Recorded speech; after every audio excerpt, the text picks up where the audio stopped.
मेरा नाम एजाज़ अहमद है। मैं दिल्ली में रहकर पत्रकारिता करता हूँ। फ़िलहाल मैं छुट्टी पे हूँ, इसीलिए मैं अपना गांव आया हूँ। मेरा गांव झारखंड राज्य के गिरिडीह जिले के जमुआ प्रखंड के अंतर्गत आने वाले लताकी में है। अब आते हैं मुद्दे पर। मुद्दा है सड़क। पूजा भट्ट और संजय दत्त वाला सड़क नहीं, वो सड़क जहाँ पे मैं अभी खड़ा हूँ, वो सड़क जो जनता से जुड़ी हुई सड़क है। आपको आप बताते हैं कि सड़क में क्या प्रॉब्लम है जिसकी वजह से मुझे रिपोर्टिंग करनी पड़ रही है। सड़क का हालत जैसा कि आप देख सकते हैं, मैं अपने कैमरामैन से कहूँगा कि थोड़ा विजुअल दिखाए यहाँ पे कि सड़क का क्या बुरा हाल बना हुआ है, जिसके वजह से लोगों को आने जाने में बहुत मशक्क़त करना पड़ रहा है। सिर्फ लोगों को आना जाना तो दूर है, यहाँ पे हर रोज़ एक ना एक एक्सीडेंट होता है, जिसमें से किसी का हाथ टूट रहा है, किसी का पाँव टूट रहा है। लेकिन सरकार और आला अधिकारी जो कंसर्न अथॉरिटी हैं वो बिल्कुल नदारद है, मानो कि उन्होंने समस्याओं से, जन सरोकार की समस्याओं से अपनी आंखें मूंद ली हो। हालांकि इन तमाम मुद्दों पे आपको अब हम दिखाने जा रहे हैं विजुअल जो क्या हालात बने हुए हैं सड़क पे और क्या कंडीशन है, क्या डिलापिटेटेड कंडीशन बना हुआ है, टूटी फूटी है सड़क पे। आप देख सकते हैं, आपको हम दिखाएंगे भी पूरा विजुअल अपने कैमरामैन से कह के कि कितना भयावह स्थिति बना हुआ है कि रोज़ाना घटनाएं घट रही है। लगभग हर 1 मीटर से लेकर के 1 फुट 1 मीटर के डिस्टेंस में एक ना एक गड्ढा आपको मिल जाएगा जिसमें पानी जमा है, और गड्ढे की गहराई भी लगभग कहीं 10 इंच धंसा हुआ है नीचे, कहीं 20 इंच, कहीं यहाँ तक कि 1 फीट तक धंसा हुआ है जिसमें पानी से जम गया है, और लोगों को आने जाने में बहुत मशक्क़त करनी पड़ रही है। और यहाँ पर रोज़ाना एक ना एक एक्सीडेंट हो रहा है।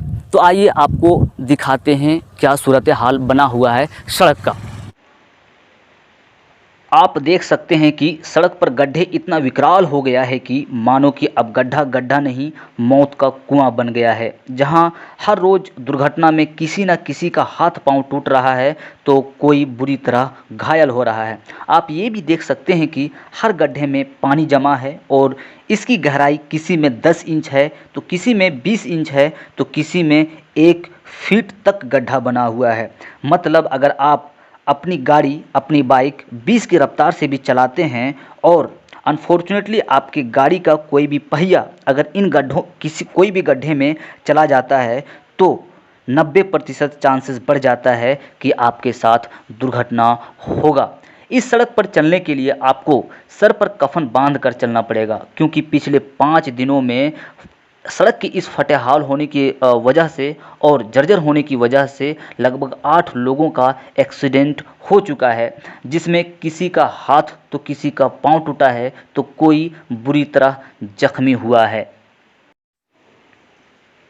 मानो कि इस सड़क की इस हालत को, इस नाजुक हालत को देख करके हम कह सकते हैं कि वंस अपॉन अ टाइम ये सड़क हुआ करती थी, लेकिन अब ये शीलमपुर का नाला बन गया है। मानो कि डुप्लीकेट डिग्री वाले निशिकांत दुबे ने फार्नी पुरवई कर दिया हो, जहां हर तरफ गड्ढे ही गड्ढे, पानी ही पानी दिख रहा है। ये सड़क लताकी सहित अन्य पंचायत को देश के अन्य हिस्सों से जोड़ने वाली मुख्य मार्ग है। लताकी जमुआ ब्लॉक का 2011 के सेंसस के अनुसार जनसंख्या के हिसाब से सबसे बड़ा पंचायत है। ये सड़क 50,000 से अधिक लोगों के लिए ब्रेड एंड सोल का काम कर रही है। मतलब अगर ये रास्ता किसी वजह से बंद हो जाता है, ब्लॉक हो जाता है, तो इन पंचायत के लोगों की सांसें रुक जाती है। वे बाज़ार नहीं जा पाते हैं, दवाई लेने के लिए मेडिकल तक उनकी एक्सेस, उनकी पहुंच ख़त्म हो जाती है, इलाज कराने के लिए वो हॉस्पिटल तक नहीं पहुंच पाते हैं और बच्चे स्कूल तक नहीं पहुंच पाते हैं। ये रास्ता कई मायनों से बहुत ही महत्वपूर्ण है इन गाँव के लोगों के लिए, इन पंचायत के लोगों के लिए। लेकिन आप देख सकते हैं कि रास्ता का कितना खास्ता हाल बना हुआ है। जगह जगह पर गड्ढा बना हुआ है और पानी जम गया है, जिससे लोगों की आवाजाही बिल्कुल बाधित हो गई है। लोग परेशान हैं। अगर स्थानीय विधायक भाजपा के केदार हैदर के पास लोग अपनी फरियाद, इस सड़क से रिलेटेड फरियाद लेकर पहुंचते हैं तो उन्हें मिलने का समय नहीं दिया जाता है, मानो उन्हें इग्नोर कर दिया हो।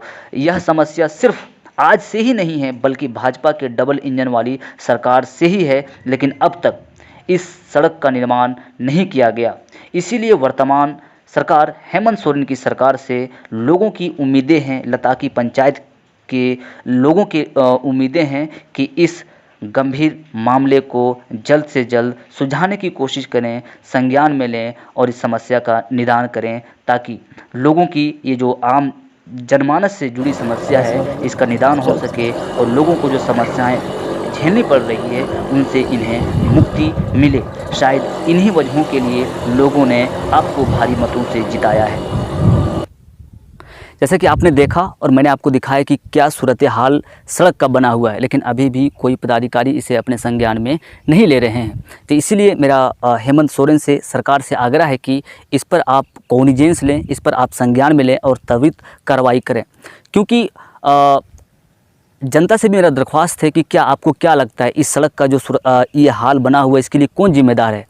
आप यही सोच रहे होंगे ना कि सरकार जिम्मेदार है, तो बिल्कुल नहीं, इसके लिए हम और आप जिम्मेदार हैं। क्योंकि जब इलेक्शन होते हैं, विधानसभा का चुनाव होता है और लोकसभा का चुनाव होता है, तो हम और आप अपने प्रतिनिधि का चुनाव इन मुद्दों को लेकर के नहीं करते हैं। शिक्षा के मुद्दों को लेकर के नहीं करते हैं, सड़क के मुद्दों को लेकर के नहीं करते हैं, स्वास्थ्य के मुद्दों को लेकर के नहीं करते हैं, बल्कि धर्म और जाति के नाम पर अपने नेता चुनते हैं और परिणाम यही होता है। जैसे कि आप देख सकते हैं ऑन ग्राउंड, जैसे मैं आपको दिखाने की कोशिश कर रहा हूँ। अभी के लिए बस इतना ही, शुक्रिया।